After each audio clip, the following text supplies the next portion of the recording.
एक आलिम दीन की बीवी वफ़ात पा गई। चूँकि उनके साथ एक लंबी ज़िंदगी की रफ़ाकत थी और ज़िंदगी की कई दहाइयाँ उन्होंने अपनी उस बीवी के साथ गुजारी थी, इसलिए इस सदमे को लेकर और इस दुख को लेकर शेख ने दर्स व तदरीस और फतवा का काम जो है वो रोक दिया और ख़ुद को अपनी लाइब्रेरी में बंद कर लिया।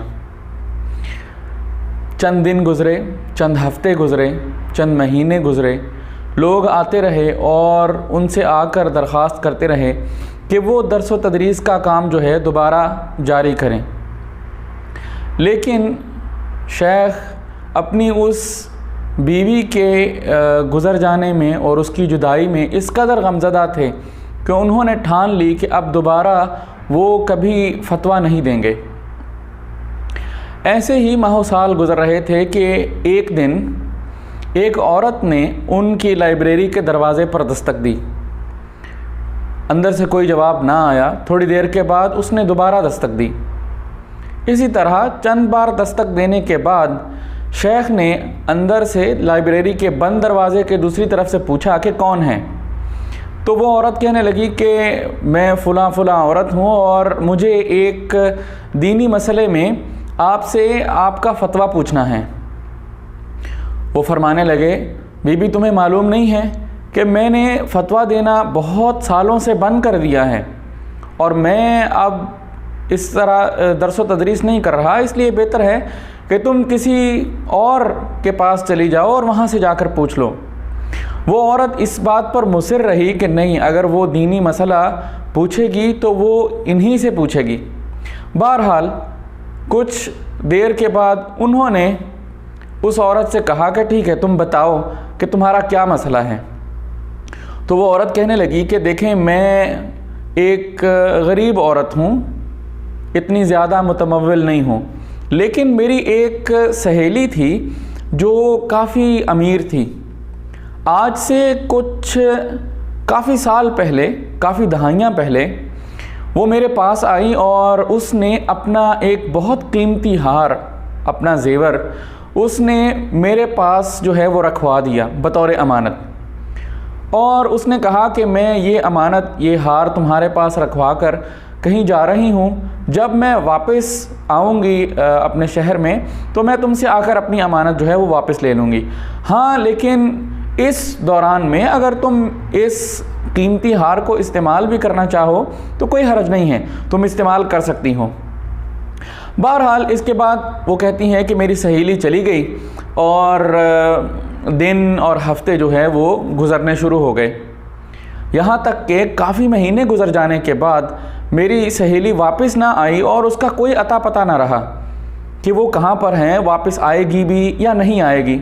और चूँकि मुझे उसने ये भी इजाज़त दी थी कि मैं ये हार इस्तेमाल कर सकती हूँ, तो गाहे बगाहे मैं किसी शादी की तकरीब में जाने के लिए या किसी फैमिली फंक्शन में जाने के लिए वो हार इस्तेमाल कर लेती। चूँकि हार बहुत कीमती था, इसलिए मैं जहाँ भी उसको पहन के जाती लोग बहुत तारीफ़ें करते और लोगों को बहुत पसंद आता। और कुछ अरसे के बाद तो लोग यूँ कहने लग गए कि ये हार तो सिर्फ़ तुम पर ही जचता है।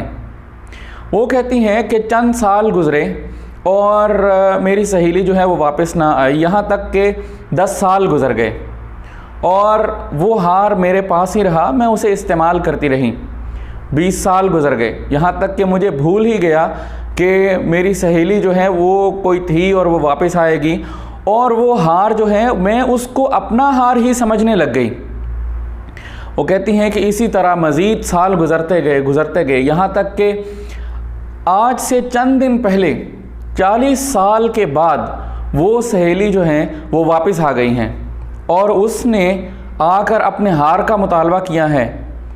तो फ़िलहाल तो मैंने उसको टाल दिया है, लेकिन मैं अब ये हार उसको कैसे दे सकती हूँ, क्योंकि ये हार तो मैं पिछले 40 साल से इस्तेमाल कर रही हूँ, इसका ख्याल रख रही हूँ, और इसके बारे में तो अब मुझे मतलब लगने क्या लग गया था, मुझे तो ये तो हार है ही मेरा, तो इसलिए अब मैं कैसे इस हार को वापस उसे लौटा सकती हूँ। तो मुझे इसी हवाले से आपसे पूछना है कि क्या ये हार मुझे वापस करना चाहिए या नहीं।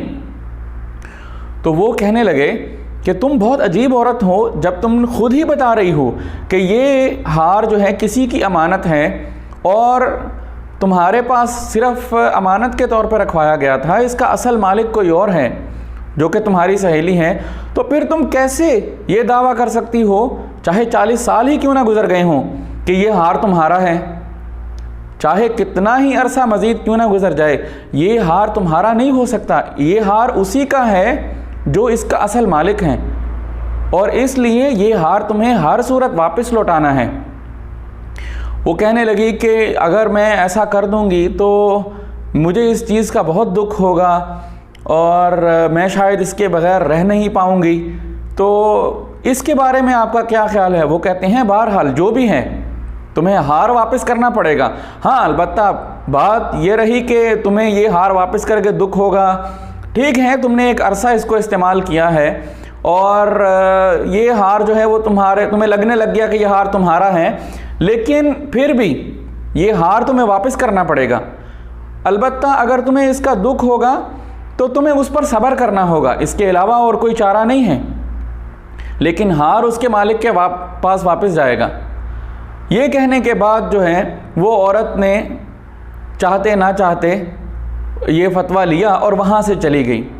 लेकिन उसके बाद चंद लम्हे तक वो आलिम दीन जो हैं, वो शेख जो हैं, वो इस बात को सोचते रहे कि मेरी बीवी भी तो अल्लाह की एक अमानत थी और उसका असल मालिक जो है वो अल्लाह रब्बुल इज़्ज़त हैं।